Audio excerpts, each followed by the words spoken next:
U.S. tariffs and domestic-first policies shake up global trade, American businesses are rethinking how they operate and compete worldwide.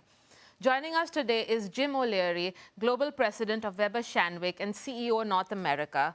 In a special global conversation with Storyboard 18's Imran Fazal, Jim shares how shifting policies and geopolitics are reshaping markets, investor sentiment, and corporate reputation, and what it all means for American brands abroad, and especially in India. Welcome, Jim. Thanks for having me. Excited to be here. Yeah. So going with this, the new America First policy, which is being announced, and how does that change that American brands manage their reputation and respond to local market conditions? Right. America First, of course. Well, look, I think it's quite interesting because we have a lot of data that we've gathered on this. And one of the things that's a bit surprising is that despite all the consternation that America First is causing for American brands overseas, what's not happening is people are still buying American products. People still are very much looking for that Apple product or that Nike product. And so I guess what you could say is that despite some of the consternation that is associated with America First, we're not seeing that effect felt in terms of people's purchasing behavior. So lately what we have seen is there has been a structural changes and operational changes in the PR industry as such. So what kind of changes that you have seen so far, and how are you approaching it, especially when reputational risks are the main concerns? Sure. So I think it's safe to say that in the next 5 years in our profession, we're going to see more change and transformation than we've seen in the previous 5 decades. And the reason for that is that there's 5 seismic shifts occurring in our industry, and each of those are creating essentially a new economy. Right? And I'll tell you what those economies are, and then I'll tell you what it means. So the first is the attention economy. The second is the experience economy. The third is the stakeholder economy. The fourth is the intelligence economy. And the fifth is the creator economy, right? Attention economy. This is the war, the battle for attention, shifting away from paid to earned, earning attention, right? Experience economy. This is digital to digital and physical coming together. Right? Virtual experiences, creator economy, the rise of influence, social creators, 300 million creators worldwide, right? Stakeholder economy, this is where business meets culture and the culture wars, and the fact that businesses are able to create more material value than ever before, and reputation matters more than ever before. And then last but not least, the intelligence economy, right? The AI revolution. AI, force multiplier for everything, changing our profession more than anything ever has. Yeah, right. I mean, you spoke about AI, right? You recently collaborated with Google.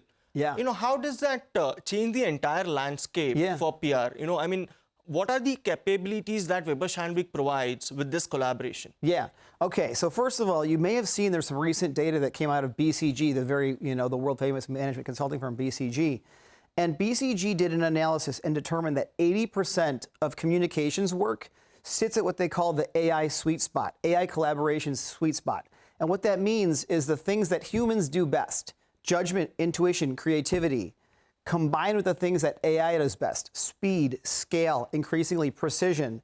This creates a force multiplier effect, right? Where the real magic happens. And so I think it's safe to say that what AI is going to do for communications and is already doing is going to fundamentally change the way we work for our clients every day. And this is what our partnership with Google enables.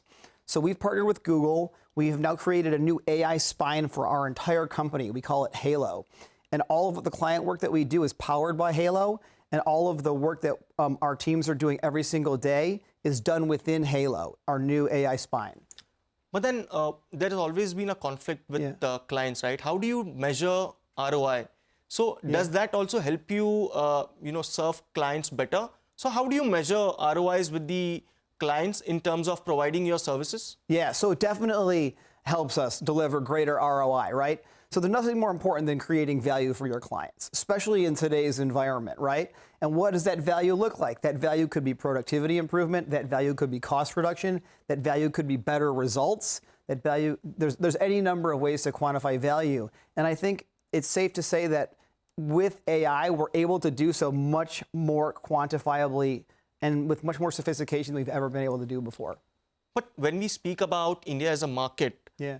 has measurement been a problem, or do you think the clients in India are more towards the mature side, or how do you look at the measurement for Indian clients? Yeah. Is it similar globally, or how do you provide these measurements to the Indian clients basically? Yeah. So I think that measurement is overall similar globally because what you measure is pretty similar, whether that's the results of media or what's happening online and social.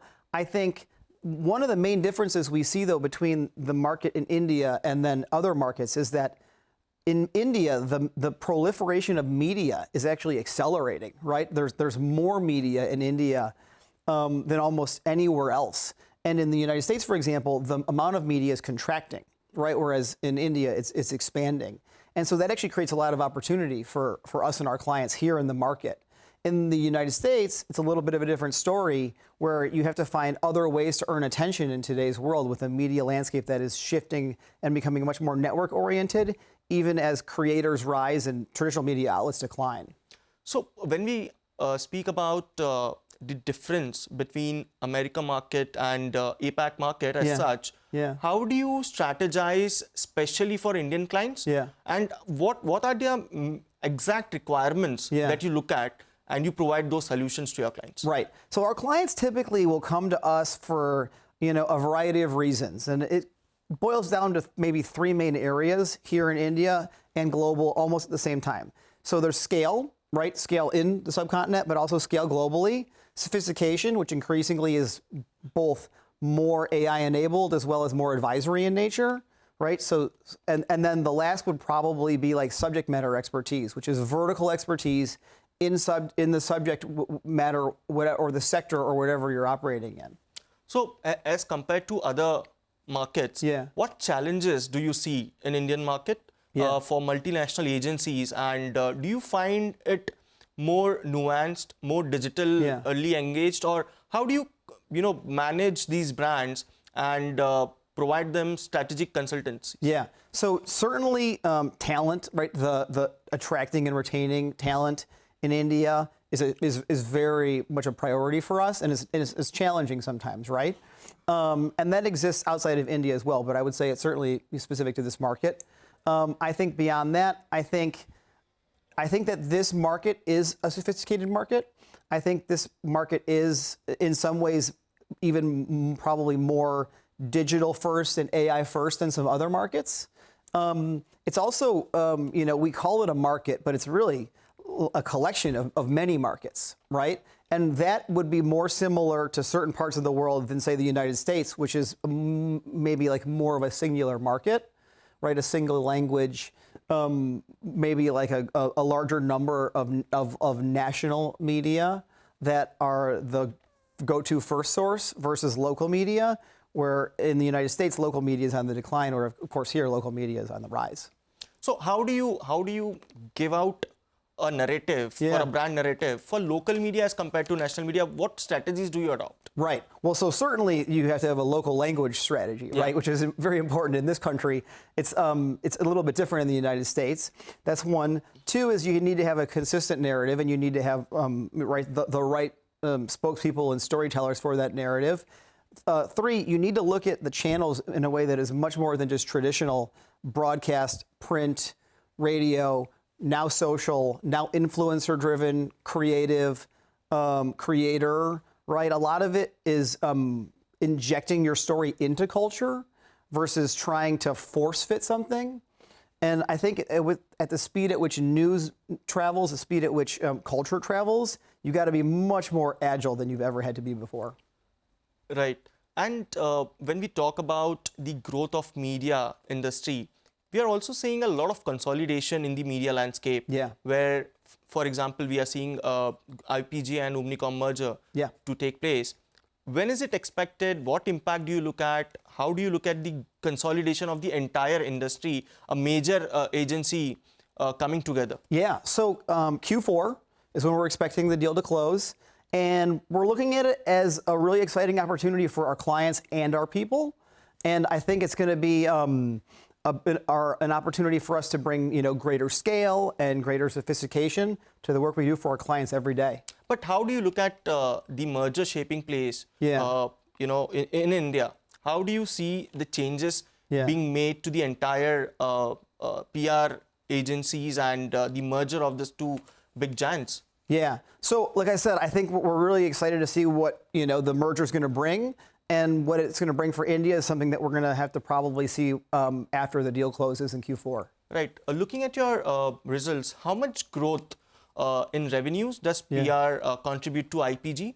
And how significant is India market as a PR arm, as Weber Shandwick? How much growth or revenue growth that we look forward to?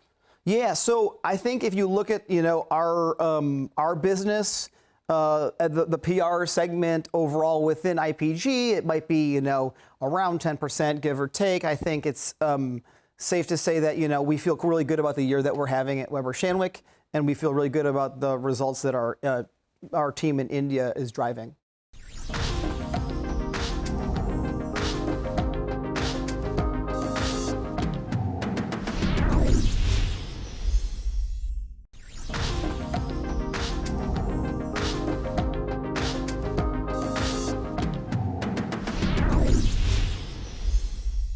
Sustainability and diversity are two major areas that the brands also look at. Yeah. How does that impact PR strategy? Yeah. Globally? Okay, well, that's a great question because, as you know, there was a period of time, probably over a 5-year period where the pendulum swung very far in one direction, and that was in favor of sustainability and ESG and purpose.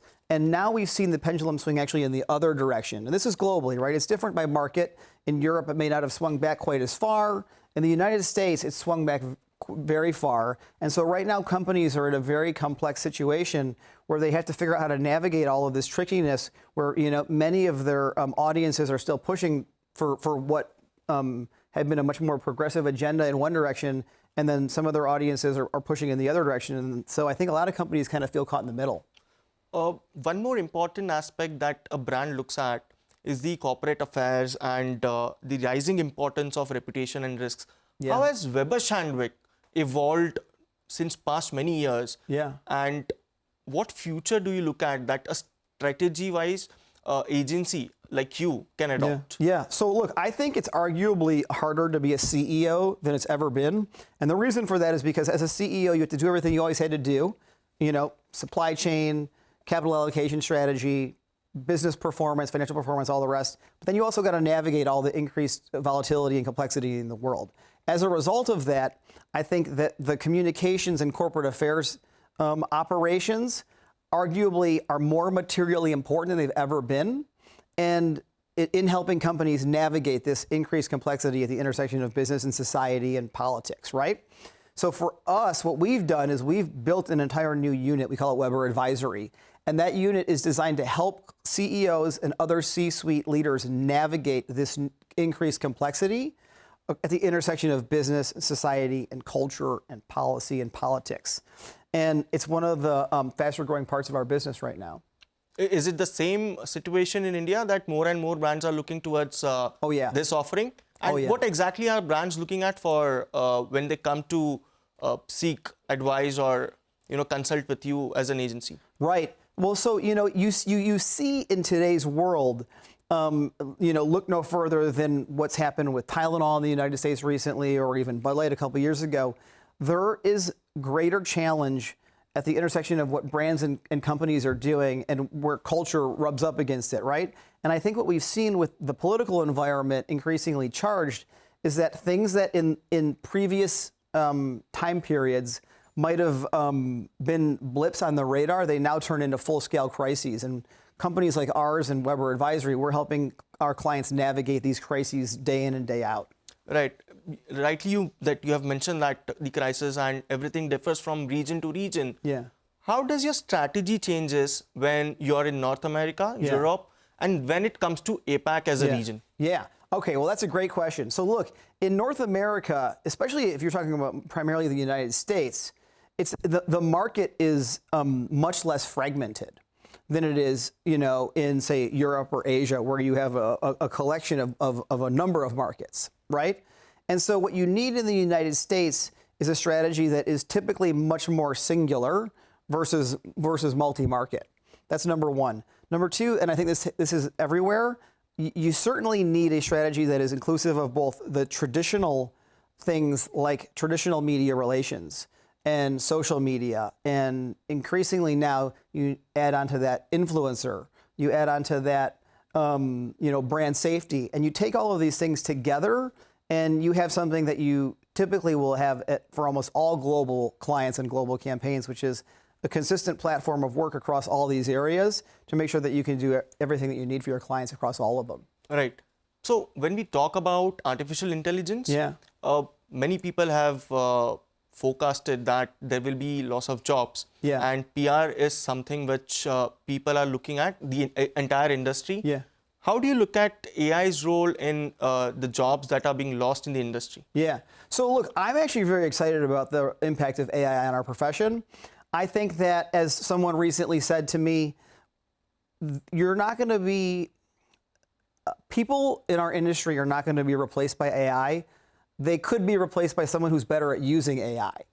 And so the reality is people need to be good at using AI. For me, myself, for example, I worked with a team to build for me an entire personal AI system, right? And I use that system to save 1 to 2 hours a day, to do things much more fast, to do things at greater scale with increased precision.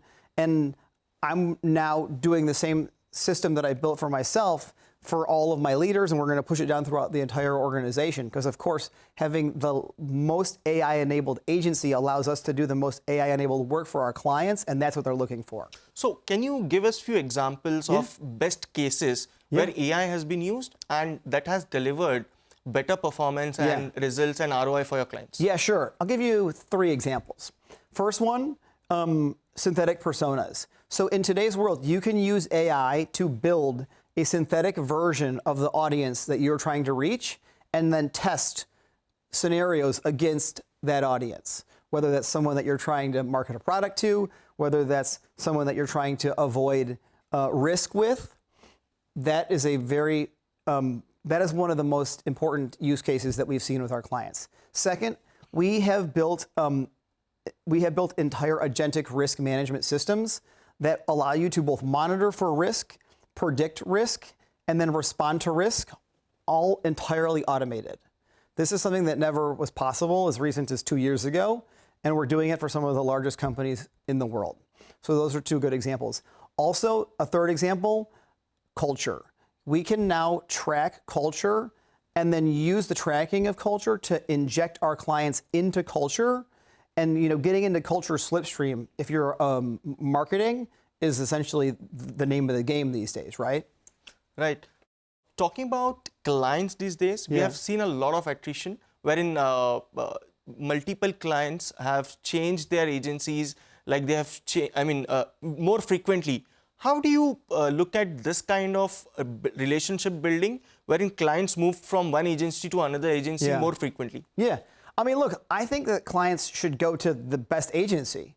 And so we certainly encourage a healthy competition. But is it the same in India, or is it it differs worldwide? I do think that everywhere right now, clients are evaluating all of their options with a degree of frequency that is significant.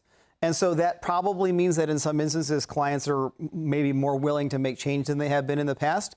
But I would encourage clients, always in today's world in particular, it's all about agility, right? Agility is the new stability, and resilience. And so I think that clients should always be looking to go with whoever the best is. My last question to you, Jim, how much growth in revenue are we expecting from Weber Shandwick in the coming years, and what are the timelines, what are the growth measures that Weber Shandwick is looking at for a sustainable growth in the agency segment? Well, look, I think next year we're going to have a solid growth year. And in terms of how we measure, I'll even say results versus just growth. I mean, look, the most important thing is our clients, right? Our clients that we're keeping, our clients that we're winning, the satisfaction our clients have with us, the work we do for our clients, the awards that we win on behalf of our clients at places like the Cannes Lion International Festival of Creativity, Like the work, the clients, that's how we measure our success. And then, of course, our people and the growth and development of our talent. And frankly, the AI enablement of our entire agency. So looking at the coming year and the next decade, how do you perceive and project the growth of PR as an industry? And what changes are you foreseeing in the upcoming period? Yeah, so I think in the next 5 years, we're going to see more change in our profession than we've seen in the previous 5 decades. And that's not driven entirely by AI, but a lot of it is by AI. And part of the reason for that, of course, is because, as BCG recently reported, 80% of the work that we do in communications is in the AI collaboration sweet spot, right? And that means that's where what humans do best, intuition, judgment, creativity, instinct, and what AI does best, speed, precision, and scale, that's where they meet, and it creates a force multiplying effect. Thank you. Thank you so much, Jim, for sharing your valuable insights. The work that moved a nation. In a year of ideas, a few stood taller. The stories that made us feel, the moments that made us stop, the sparks that set culture on fire. This is where we honor them, introducing the Storyboard 18 Awards for Creativity, India's stage for bold ideas, brave storytelling, and breakthrough innovation. From films to reels, from purpose to performance, from creators to the country's biggest brands. If your work moved the nation, this is where it belongs. Entries are open now. Submit your best work by January 15, 2026. The future of creativity takes the stage only at Storyboard 18.